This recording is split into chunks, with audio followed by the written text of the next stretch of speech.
Hey everybody, welcome back to Record-ology. We're jumping right into the studio on this one because I don't want to waste a minute sharing this with you. This is a bizarre and unique and cool looking device.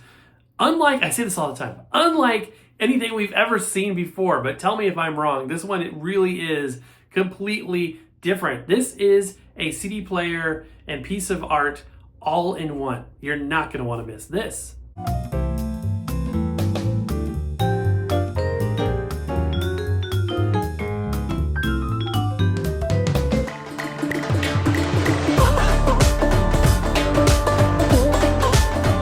Welcome back to the studio. This is a Cool Geek music frame CD player. Now, if the name Cool Geek seems to spark some form of memory, you may be thinking of this. My vertical record player perched high atop this bookshelf, which is great for playing picture discs and incidentally is capable of playing transcription records. And I think that that's awesome. 16-inch discs fit fine on here, but yeah, same company. Looking at this thing online, it's definitely an artistic way to do a CD player. What gives me a little bit of cause for raising an eyebrow is the fact that it does not have a speaker. So we're going to find out in practicality how annoying that is, or not perhaps. But yeah, these guys do cool stuff. It's unique. It's unlike anybody else. And from what I've seen so far, the build quality and the materials are quite nice. Wow, this is a very heavy, surprisingly weighty user manual. All right. I can't stop with the CD players. I'm not even going to say this is the last one I'm going to review because I just love them. As you guys know, I'm as big of a fan, if not slightly more so, of CDs than even vinyl records. Looks like a rechargeable battery. Replaceable. People are always like, oh, you can't replace those. Well, some you actually can, but that's, if you've never seen it before, this is kind of what most lithium ion replace or rechargeable batteries look like. Kind of like an oversized AA. And then we've got this. So I'm guessing that this is an assembly to charge the unit that you only connect to it when you need to do that. Oh, no. Okay, so this will be, this is kind of cool. So it's like a unisize battery charger. You would put this, not sure the polarity, but it doesn't matter right now. You put the battery in there, plug it into a USB to charge, but then you could also use this to charge other size batteries. That's really interesting. So yeah, you would use this to charge up the battery, then you would stick the battery into the unit. Just guessing. What else is in here? All right, we got a remote control, the membrane button cell kind of deal here. Cool Geek. So we got transport controls, a pairing button, and an A/B cut button maybe. And this, a miniature screwdriver and some hardware, perhaps to wall mount. These look like wall hooks, like picture frame hooks, which is appropriate because this is the frame CD player. They've decided to take a CD player and a picture frame and combine them. Nothing else in there. And there is the device itself. Wow. I wanted to turn off the overhead light. I use a bunch of studio lights that are daylight color temperature. And then I have an overhead incandescent light that I just use to warm it up a little bit sometimes, but it reflects. So if I turn the light on, you'll see, oh, actually now it's not. Okay, never mind. Forget what I said, but sometimes I'll turn that off to kill the reflection. So here it is. The entire assembly is suspended in the, hey, it's a reflection, is suspended in the middle there. That's the novelty of it. So it's a picture frame. Pretty thick bezel on this too. That's about a 3.5 inch bezel. Overall size, this is roughly, I don't know, so it's like a little over a foot by like a little under a foot. There's a very unofficial way. But yeah, you can see the battery compartment there, the transport mechanism, the circuitry, looks like there's a display. And yeah, so we've got a couple stickers here telling us how to open it up. Here's a look at the back. I noticed this little post was loose. These ones seem tight. This one's a little loose, so this must have just vibrated loose in shipping, but cool to see the mechanism. I love seeing, you know, cutaway pictures and, you know, the way things work inside. If you've never seen it before, a CD player has two motors. There's the motor that drives the spindle, so it's direct drive. All CD players are direct drive. And then there's a secondary motor that drives the laser assembly up and down the feed screw. Looks like we've also got those holes up here to attach some of the mounting hardware. There's some threaded screws here too. You can either do it portrait or landscape, but then there's some like threaded metal. Yeah, I'm not sure why. Okay, I have a lot to learn still. I have a lot to learn here. So, ooh, looking in the top here, look at that. How do you put a CD in this? Just occurred to me. This is intriguing. Is it slot loading? No, because it's got a snap-on spindle. By the way, I've never seen a clear plastic snap-on spindle. I think I've seen the clear transport shield before, but I've never seen the actual spindle be transparent as well. Looks like they designed the circuit board as well. There's a closer look at some of the components there. I like seeing this stuff. Some people, when they see an exposed circuit board, they think that that looks tacky. I personally think it's cool. I like the look of, you know, like I said, behind the scenes stuff. I think it's fun. It's like it supports CD-DA, CDR, CDRW, MP3 CDs with a maximum sampling rate, 48 kilohertz at 320 kilobits per second, and WMA as well. And it looks like it's a 3.7 volt battery. There's some specs on the distortion. There's the dimensions. And Bluetooth is 5. It's probably a lossy 5.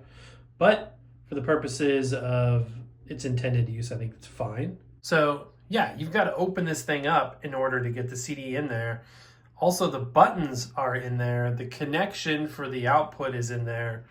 So we need to get in there. That's what I'm trying to say. Okay, so this sticker comes off. It wasn't really attached to anything. Okay, and then that was just a protector to keep this from falling out and shipping. So these are acrylic, they're not glass. So let's remove the acrylic cover. How are you gonna do that though once you take this sticker off? With the stickers removed, I guess you just need to go like this. Okay, I'm making this way more difficult than it needs to be. So there's the mechanism. There's another piece of acrylic covering the circuit board, and you have to reach behind here to access the switches. And then obviously you can put the CD on right there. Somewhere there's an audio output. I think it might be right there. Look at this. There's like a piece of foam down here as well. Not sure why that was there. I guess we should start by putting the battery in. Not as easy as you would think to put it back on. Is that it? No. Good grief, why is this so hard? Do I have it backwards?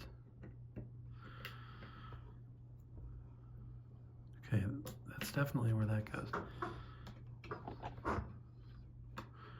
Doesn't it not snap? Like, I feel like the closure is substandard. Kind of odd. All right, well, I mean, it stays, but it's not like, maybe I'm doing something wrong there. It wouldn't be the first time. Now here are the buttons I was talking about. So we got a power and a pairing switch right there. And then this is the aux output. So there are two ways to get sound out of this. There's no built-in speaker, as we said. So you either have to run an aux cable out, which is going to be interesting. We'll try it. Or you need to use the Bluetooth out. I think the Bluetooth out is probably the primary idea of it all. Okay, I'm going to test this display to begin with everything, all the lights on and everything. If we need to dim it, we will, but let's go ahead and turn that on. Okay, interesting. So it is pretty dim. Even to the naked eye, it's pretty dim. We see this little flashing blue. It's trying to go into pairing mode. The CD transport actuated itself a little bit, but yeah, that's pretty dim. So I'm going to start killing lights and see how much light killing is required. So there's the studio lights. Still can't really see it. And That's with the window blinds closed all the way. All right, we can see it now. Yeah, that is dim. That is really dim. Oh, you know what? It's all about the viewing angle. Check this out. Ta-da! Yeah, it's much more viewable looking straight on. That's, to me, straight on. But when you tilt it down, it kind of disappears. So if we push this pairing button, if we can turn, yeah. So one tap of that shut off the pairing attempt. And it shows, the display shows, and it's a crisp display. It looks better to the naked eye than it does on camera. So we see the battery indicator. I believe that's a Bluetooth thing flashing, and then obviously no disc. I don't know if you guys remember, but back in Houston, we picked this up. And I don't know why I didn't know about this, but I was kind of looking it up, and a lot of people didn't know this existed. It's really cool. Basically an hour-long presentation of Spock versus Q. Leonard Nimoy and John Delancey got together, I think 1999, and did this really cool sort of face-off thing. And it was in front of a live audience. And if you're a Trekkie, I would recommend picking this up. We're just looking on YouTube. There's also a part 2, which is on YouTube, or a CD as well. But we'll use this for our test audio to begin with. We'll do some music in a minute. But yeah, that's a cool one. We'll go ahead and place that right there. Feels very weird to do that. And wait a minute, how do you control it? You gotta use the remote control. Just occurred to me, you can't, there's no transport controls except for the remote. So there we go. Let's go ahead, and there's an eject button. What do you think that does?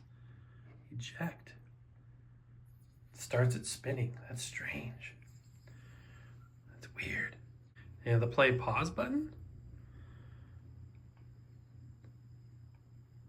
Plays and pause. Okay. There's a volume control, which again, you have to have the speaker connected. Transport forward and back. Yeah. There's no programmability that I can tell. There's a Bluetooth pairing and an A and B cut, I believe is what that is. Go ahead and put the front cover on. The mechanism is kind of loud. I mean, like you can hear it pretty clearly. Oh, that makes it almost silent, which would make sense. Usually the mechanism is in a cabinet of some sort of case. And for this one, the case is the frame. This is definitely form over function, but if this is your aesthetic, and I've got somebody in my life that this may totally fit the bill for them, I'm gonna have to ask them if they want this, because it is pretty cool for them. And I think that it would fit the bill considering their design aesthetic. All right, all the bright lights on again, looking straight on at that display. It still is pretty dim. I feel that display is a bit dim, which is unfortunate. It should be brighter and bigger, maybe bigger too. Anybody want to guess why I have the Beatles CD out there? There's a specific reason, a specific test that anytime I look at a CD player, people want to know about, and that should give us the answer. So I think I solved the mystery of these strangely placed threaded sockets here. There's 2 in this position, and then there's 2 in this position, but not up there. And again, there's 2 orientations. There's portrait and landscape, either this way or that way. And I think these metal posts will serve as legs, allowing it to kind of lean back like that. So I'm gonna go ahead and do that now. CD player is still running, by the way. Okay, so I'm just gonna thread these in like that.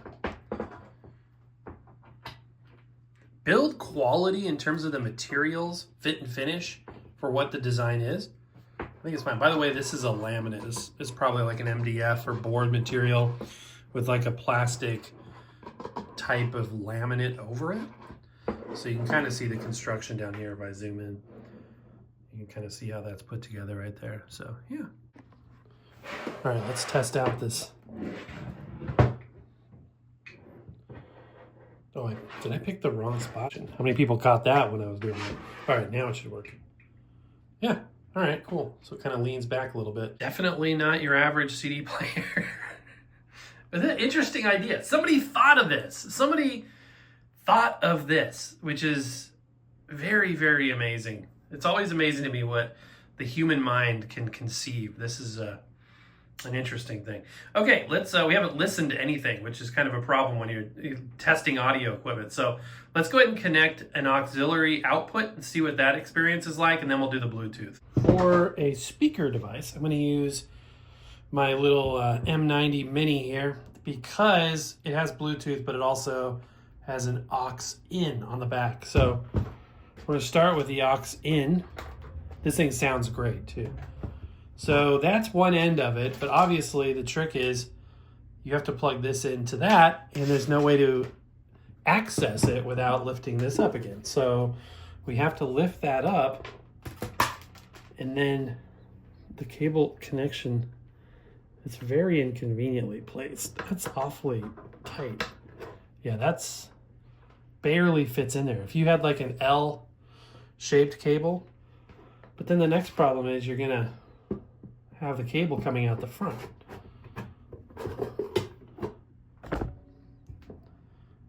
So that's not ideal either. I get the idea of trying to keep everything within the floating frame or whatever, but a jack on the side would have been the way to go, I feel like. Because the back side, there's nothing. Like there's no, you can't remove this piece. You can only remove the front. So another thing, it timed out by the way. I want to try turning it on with the power supply. There is a button there. So can you just turn it on? Yes. Okay, so that's good to know. You can turn it on just with the remote, and then if I hit the pairing button, it should shut off that blinking LED. Or not. Yep, second push did it. All right, so that is playing. We can't see the display because it's bright in here and dim on the display. And now I am going to power up this guy, which should have some charge. By the way, if you like the New Wave toy stuff, stay tuned. We got some very cool things coming soon. Very, very cool stuff. Okay, switch modes here. Strange sounds. That's from this. This makes that sound when you switch inputs. That's the radio input. Let's toss. Who goes first? Fair play would suggest that it is now my turn to challenge you. I know the rules of fair play. Then perhaps you would consider putting them into practice. Okay, I mean, it sounded good from everything I could tell. That's an aux out. That's not a headphone jack. So another thing you can't do with this is plug in a set of headphones, hardwire. You can listen via Bluetooth. Well, you know, now that I say that, it's an aux out, but there's a volume control on it because I was controlling the volume going out with the remote control. So maybe you could listen on a pair of headphones. It would be a very awkward thing to do the way this is set up. But my biggest issue is really about the, wow, why is that not stop? There's no stop button on the disc. There's a play pause. Wonder if the eject is the stop. Okay, I think that's, so the eject button is really the stop button. Yeah, but this is a tight, tight fit. And this is a pretty average size plug too. I mean, that's not anything, you know, whatever. So let's go ahead and test the Bluetooth out functionality. Now, one of the things, and I alluded to it earlier, that people always talk about when we review CDs is gapless playback.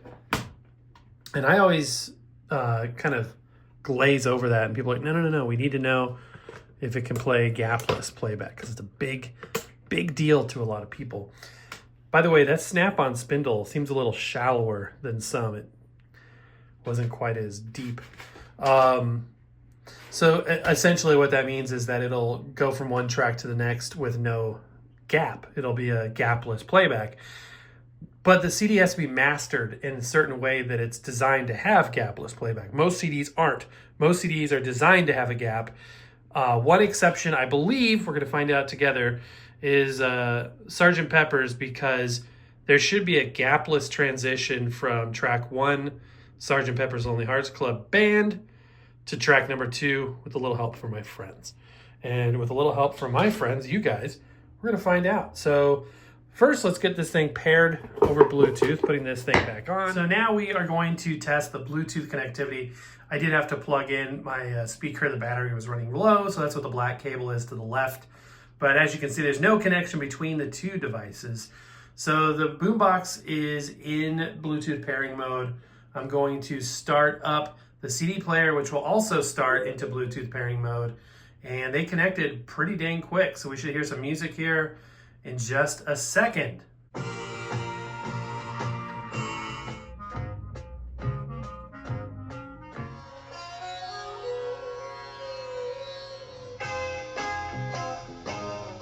Okay, so Bluetooth works. Now we're going to test the Gapless playback. So I'm going to cue up the very tail end of track number 1 and let it play into track number 2, and we'll listen to see if there's a gap. It shouldn't. So I think it's going to be a gapless moment, and we'll find out if this thing can do it. By the way, random point of reference here. See that little metal pattern on the left right above the logo there? That is the Bluetooth antenna. I also just noticed that the A-B button seems to function as a shuffle mode or non-shuffle mode switch rather than a true A-B cut. So I was skipping through the tracks and realizing they were completely out of order. Sure enough, I pressed that button and it went back. It's a bummer you can't, control the unit really from the device itself. You have to use the remote control, and there is no programmable features on this thing. No gapless playback. Tell me if I'm wrong, but that should be a gapless transition, right? So I'm going to sort of presumptively say it does not have gapless playback. And I don't know how common that feature is these days. I kind of get, by the way that people comment and ask about it, I'm guessing it's just not something that you see these days, sort of like with Dolby and modern cassette mechanisms. But let me know down in the comments below, but I don't think it's got gapless playback. Okay, definitely an interesting product. Final thoughts for me. I mean, it does play CDs. It sets out to do a certain thing in a very specific way, and it does do that. It's a very specific use case, right? It's something that is going to meet the needs of a select few, maybe a select many, but for me personally, I don't like framed electronics. I don't like hanging things on the ceiling or on the wall. Ceiling, that'd be weird. It may tick the box for you or somebody else. It's about $100 from what I can tell. Everything that these guys do starts off as a Kickstarter. So this, I think, is transitioning from Kickstarter phase to production phase right now. And so yeah, I think about $100. It's not on Amazon yet, but I'll put a link to where you can get it through them or someplace. Yeah, I don't know what else to really say about it. The part of the idea with the floating appearance and the frame and all that is that they really want you, or the thought process was that you would put this in front of like an aquarium, some sort of light. They showed pictures, and maybe I'll insert some of those now, that kind of show some theoretical ways that you could display it. They're very keen on the idea of this is a piece of art, almost more so than, this is a functional piece of electronics, but more so important to them, it seems, is the novelty factor of it and the artistic factor of it. So for $100, if it matches your aesthetic, if this is the way you want it, Bluetooth is the way to go. The headphone, the aux connection there is silly, in my opinion, the way you have to do it. And it's not intuitive, and it doesn't really fit that well. But if you like this aesthetic, and I believe it comes in at least a couple different colors, black and white, I believe, and $100 is within your range, sure. There's nothing that, it doesn't sound bad. It sounds good. It physically plays CDs. I don't really like the fact you're bound to use the battery-operated remote. But again, it's minimalism, right? It says minimalism. So anyway, there it is, the Cool Geek Music Frame M1. All right, my friends, and that is going to do it. Thank you for joining us. As always, I want to hear what you have to say about this, so let me know in the comments down below. I also want to remind you that we have our custom 45 adapter shop is up and online and in business, and this is our latest exclusive color variant. The plan was to roll this off after Valentine's Day, but I heard it's staying around possibly to the end of the month. This is style 2 We also have Style 1 in our signature orange and our rotating exclusive color. This is the pink one for now, pink Cadillac we're calling it, and our yellow 2-inch Seeburg adapters as well. So links will be down below for all that. Mostly I just want to say a huge thank you for being there. Also, I wanted to invite you to join our membership program. Just $1 a month, exclusive content, early access to some videos, and some other cool bells and whistles, and you are invited. Also, link down below for that. But mostly, my friends, I just want to say a huge thank you for being there, and that's going to do it for today. So happy record hunting, and we'll see you next time.